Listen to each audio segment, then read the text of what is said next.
Hello, my name is Caitlin Patterson, and I'm doing another project for my Human Sexuality class. This project is to read a children's book that explains some part of human sexuality to kids. My book's called It's Perfectly Normal by Robbie H. Harris and Michael Emberley. Robbie is the author while Michael is the illustrator. There's a lot of little pictures all throughout the book that explain some part of human sexuality. Robbie H. Harris was originally a teacher at the Bank Street College of Education School for Children. Her interest in the child development issues, and the experience of being a parent made her realize how difficult but necessary it is to talk with teens and children about sex and answer questions about this complicated topic. She wanted her kids to stay healthy and had to give them accurate information. When she was writing the book, consultations with young people, parents, educators, librarians, doctors, nurses, psychologists, scientists, and members of the clergy confirmed that the need to educate our young children was a great problem.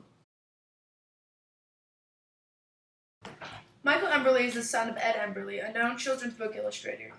Michael attended the Rhode Island School of Design and agreed with Robbie that children need to be educated about sexual history and stuff. He's illustrated several of Robbie's books, like It's Not the Stork, It's So Amazing, and of course, It's Perfectly Normal.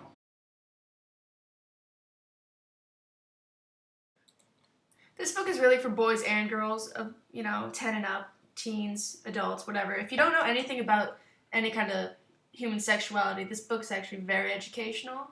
It teaches a lot of stuff that we were taught in our human sexuality class. So I think it's pretty interesting and informative. On the cover, right there, it says it's for ages 10 and up, which I think is a good age for this book because it does have a lot of information and a lot of interesting illustrations. This book talks about all kinds of factors in human sexuality. It talks about puberty for both boys and girls. It talks about families and babies, how they're made, and, puberty and how it helps out with reproduction. It talks about staying healthy and what you should do to keep your body healthy. And I think it's most interesting that it talks about internet safety, how it talks about how not to text people certain things, how to know the difference between creepy and safe. It also teaches about how to say no, for girls and guys. You can say no whenever you want, even if you said yes before. It talks about planning ahead and when to know when you're ready for a baby, so that way it helps, not to feel pressured. It talks about the bodies from all stages, as a baby to adult, and it discusses what sex is, which is a very important part because it helps children understand what classifies as sex. And I just think it's really helpful that it's got all this stuff in it. Oh, and another really interesting part it has in it is about the being gay, lesbian, or bisexual, or even heterosexual, which I think is a really important discussion topic.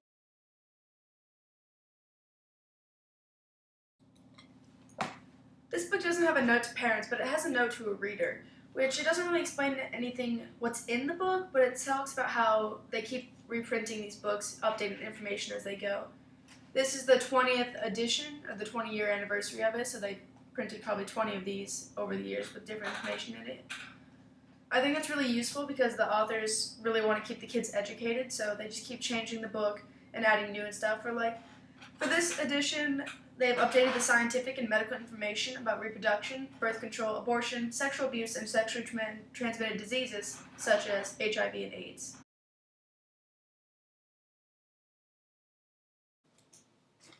There's a lot of mixed reviews on this. People that think that children should be fully educated on human sexuality give it 4 out of 5, 5 out of 5. Like one really good review by an Amazon customer is, I realize people find discussing sex and reproduction controversial, but this is a great book for educating on sex and reproductive health and related topics. The content is presented without bias to sexual orientation, politics, or religion.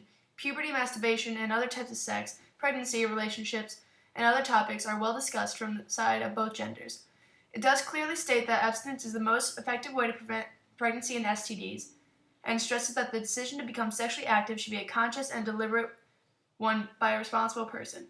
Contraception is covered thoroughly, and topics such as abortion, miscarriage, adoption, LGBT are explained in an objective manner.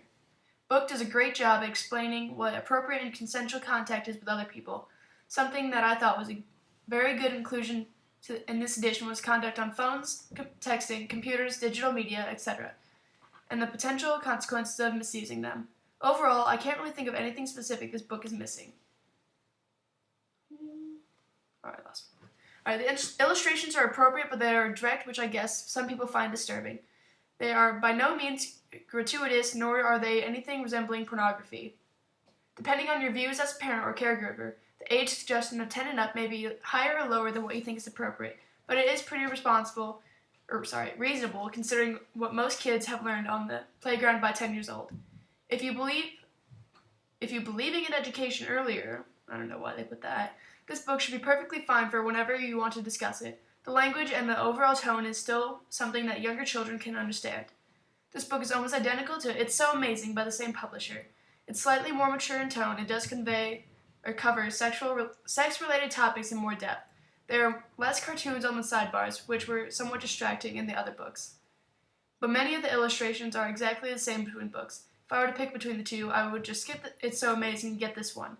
Even if you find some of the topics too mature or just not applicable, they can likely be skipped and returned to a later time. There are valuable sections in this book that are not in the other ones, such as appropriate texting and computer usage. Like I said earlier, there are a few really negative reviews that give them 1 out of 5 stars, which I think that might be the lowest. Otherwise, I think they'd give them a 0. One really bad one is, as a parent, I'm very concerned that this is being promoted by school and at school when the parents aren't around to answer the child's questions. I'm not going to comment on age kids need to be educated about their private parts. What is disturbing here is that schools are promoting values and ideas that not necessarily approved by the parents. It's one thing to teach math, literature, writing, facts about human body. It's totally different to indoctrinate kids about what is acceptable and normal behavior. Should there be a book about drugs and alcohol as well? Adults use them after all, so why leave kids out? Then go on and hint at how it is normal to try it for a child to see how a kid would feel about it. If parents like this porn book, they can buy it for their child. This book must be removed from schools. School isn't parenting. Where are the parents and what are they for? Is there any decency left or is it hopeless? I think that's kind of a over-exaggeration. If you don't want your child to read that stuff, then don't let them read it. It's your choice. And I don't know about you guys' schools, but my high school or even elementary doesn't have this book anywhere. I had to go to the mall to get it. So, I don't know. I feel like it's an over-exaggeration. I get it. You don't want your kids to see it. The pictures aren't, they're not like our Human Sexuality book. They're not actual pictures. They're just drawings.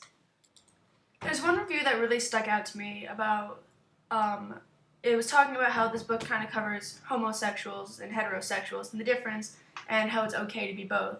And this review, this guy gave it 1 out of 5 stars, and he quotes the sentence in the book: "The ancient Greeks thought that love between two men was the highest form of love. In Sparta, it was hoped that male lovers would be in the same army regiment. Look, folks, I'm just trying to educate my kid about the basics of heterosexual, biologically normal sex. We do not need indoctrination into leftist viewpoints of the efficiency of homosexual sex. What crap." Again, it's his, choice what he teaches his kid, but don't teach him hate about homosexuals or heterosexuals. Just because something seems normal to you doesn't mean it's normal to everyone.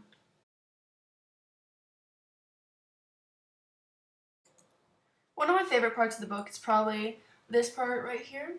It explains the menstrual cycle and how periods are and where you get them from and why you get it. It's just a little cartoon for children. It explains that the egg is coming from, it tells your brain, or how your brain tells the ovaries to produce estrogen, and then once a month an egg leaves an ovary, pops into the fallopian tube. It's just kind of a little amusing thing because it's just so childish, and it explains such a serious adult topic that a lot of girls need to know about before it actually happens to them. That way they're, prepared. I can see why there's a lot of controversial issues with this book when the cartoons aren't, just little innocent cartoons. They're actually, some of them are pretty graphic. Like, there's this page that explains how everyone's body is different. All males and females aren't made exactly the same. And it just shows from, different stages of childhood. Like, there's babies, toddlers, elderly people, handicapped people, and just regular people, and how different all their bodies are, and body shapes are just different for everyone. There's another section in the little comic strip for boys that's similar to the egg to ovary one for girls. It's just one page. And those little lines, 3 lines between it, it basically explains puberty. At puberty, the brain tells the testicles to produce testosterone and sperm. Sperm travel to epididymis, where they mature and travel. Through the vas deferens, past the seminal vesicles and prostate gland, through the urethra, and they're spurted at the tip of the penis. See what I mean when I say this book's very educational? We're learning this right now in human sexuality. Oh, well, we already learned it, but we learned this in human sexuality college course. So I think this is a really good book to explain human sexuality to children.